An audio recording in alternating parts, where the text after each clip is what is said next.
आपका पहला सवाल है, किस देश में सबसे ज्यादा मसालेदार खाना खाया जाता है? A Korea, B Bharat, C Thailand, D Mexico.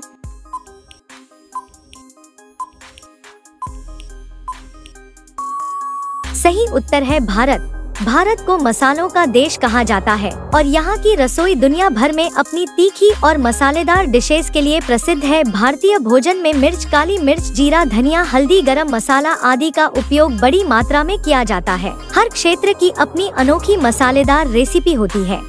आपका दूसरा सवाल है, भारत के किस राज्य में सबसे ज्यादा चाय की खेती की जाती है? ए केरल, बी असम, सी तमिलनाडु, डी पश्चिम बंगाल।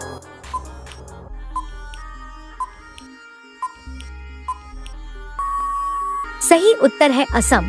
भारत में चाय उत्पादन के मामले में असम पहले स्थान पर है। असम की जलवायु उपजाऊ मिट्टी और भारी वर्षा चाय की खेती के लिए बेहद अनुकूल मानी जाती है। यहाँ ब्रह्मपुत्र घाटी में बड़े बड़े चाय बागान हैं, जो दुनिया भर में अपनी असम टी के लिए प्रसिद्ध हैं। असम अकेले भारत की कुल चाय उत्पादन का लगभग 50% से अधिक योगदान देता है।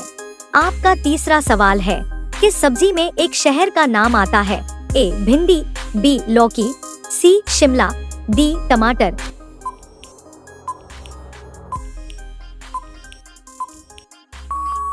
सही उत्तर है शिमला। शिमला मिर्च एक ऐसी सब्जी है जिसके नाम में शिमला शहर का नाम आता है। शिमला भारत के हिमाचल प्रदेश राज्य की राजधानी है। हालांकि इस सब्जी की खेती मुख्य रूप से कई अन्य राज्यों में भी होती है, लेकिन इसका नाम शिमला शहर से जुड़ा हुआ है क्योंकि पहले इसे शिमला क्षेत्र में उगाया जाता था और वहीं से इसे पहचान मिली। आपका चौथा सवाल है, किस देश में स्टेज पर दूल्हे के कपड़े फाड़ देते हैं?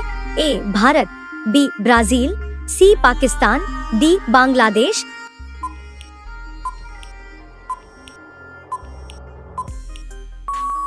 सही उत्तर है ब्राजील।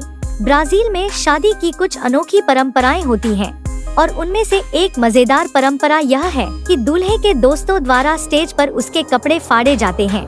यह सब हंसी मजाक और जश्न का हिस्सा होता है। इस रस्म के पीछे कोई धार्मिक कारण नहीं होता, बल्कि यह दोस्तों की तरफ से शादी की खुशी में मस्ती और शरारत का तरीका होता है। आपका अगला सवाल 5, सब्जी उत्पादन में भारत का विश्व में कौन सा स्थान है? ए चौथा, बी दूसरा, सी पहला, डी तीसरा।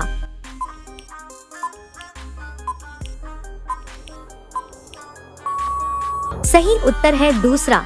भारत विश्व में सब्जी उत्पादन के मामले में दूसरा सबसे बड़ा देश है। पहले स्थान पर चीन आता है, जो दुनिया का सबसे बड़ा सब्जी उत्पादक देश है। भारत में जलवायु विविधता, उपजाऊ भूमि और कृषि पर आधारित अर्थव्यवस्था होने के कारण यहाँ सब्जियों की भारी मात्रा में खेती होती है। आपका छठा सवाल है, प्रकृति का हेलीकॉप्टर किस पक्षी को कहा जाता है? ए तोता, बी बाज, सी उल्लू, डी हमिंगबर्ड।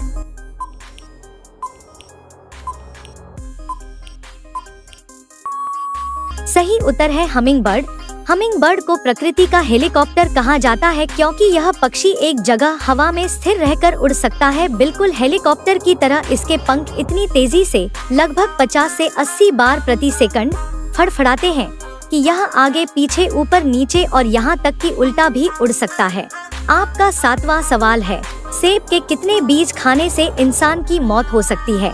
ए 5 से 10, बी 15 से 20, सी 25 से 30, डी 150 से 200।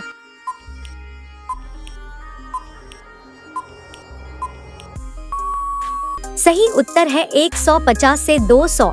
सेब के बीजों में एमिग्डालिन नामक एक यौगिक होता है जो शरीर में जाकर साइनाइड में बदल जाता है। साइनाइड एक जानलेवा जहर होता है। हालांकि सेब के बीजों की कठोर बाहरी परत इस जहर को तुरंत रिलीज नहीं होने देती जब तक उन्हें ठीक से चबाया या कुचला न जाए। एक औसतन वयस्क इंसान की जान को खतरा पहुंचाने के लिए लगभग 150 से 200 चबाए हुए सेब के बीज की आवश्यकता होगी।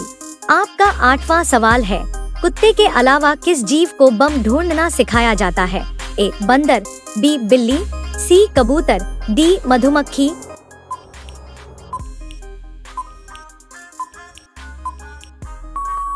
सही उत्तर है मधुमक्खी। मधुमक्खियों को उनकी तेज गंध पहचानने की क्षमता के कारण बम और विस्फोटक पदार्थों को पहचानने के लिए प्रशिक्षित किया गया है। वैज्ञानिकों ने यह खोजा कि मधुमक्खियों को कुछ रसायनों की गंध से जोड़ा जा सकता है और जब वे उस गंध को पहचानती हैं, तो एक खास तरह का व्यवहार दिखाती हैं, जैसे सूंड को बाहर निकालना।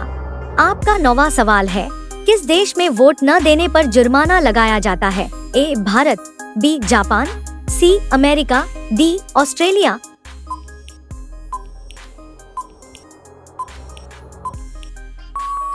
सही उत्तर है ऑस्ट्रेलिया। ऑस्ट्रेलिया उन गिनेचुने देशों में से एक है जहां वोट देना अनिवार्य है। यदि कोई पात्र नागरिक बिना उचित कारण के वोट नहीं देता तो उस पर जुर्माना लगाया जाता है, जो लगभग 20 ऑस्ट्रेलियन डॉलर या उससे अधिक हो सकता है। यह कानून इसलिए बनाया गया ताकि हर नागरिक लोकतंत्र में सक्रिय रूप से भाग ले और चुनाव में भागीदारी अधिक से अधिक हो। आपका 10वां सवाल है, सोने का रुपया किस देश में चलता है? ए दुबई, बी भारत, सी जिम्बाब्वे, डी सऊदी अरब।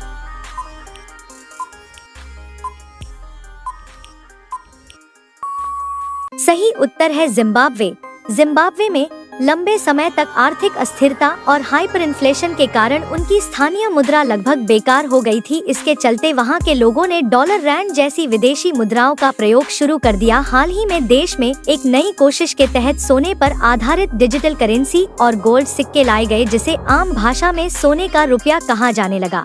अब ये सवाल आपके लिए, आप सभी लोग इसका जवाब कमेंट बॉक्स में जरूर बताएं। आपका सवाल है, किस देश में गंदी कार चलाने पर जुर्माना देना होता है? ए रूस, B Bharat, C Japan, D America. आपका सही जवाब क्या होगा कमेंट बॉक्स में जरूर बताएं। आप सभी लोग वीडियो को लाइक कर दीजिए, अपने दोस्तों के साथ शेयर कर दीजिए और चैनल को सभी लोग सब्सक्राइब करके बेल आइकन ऑन कर लीजिए। धन्यवाद।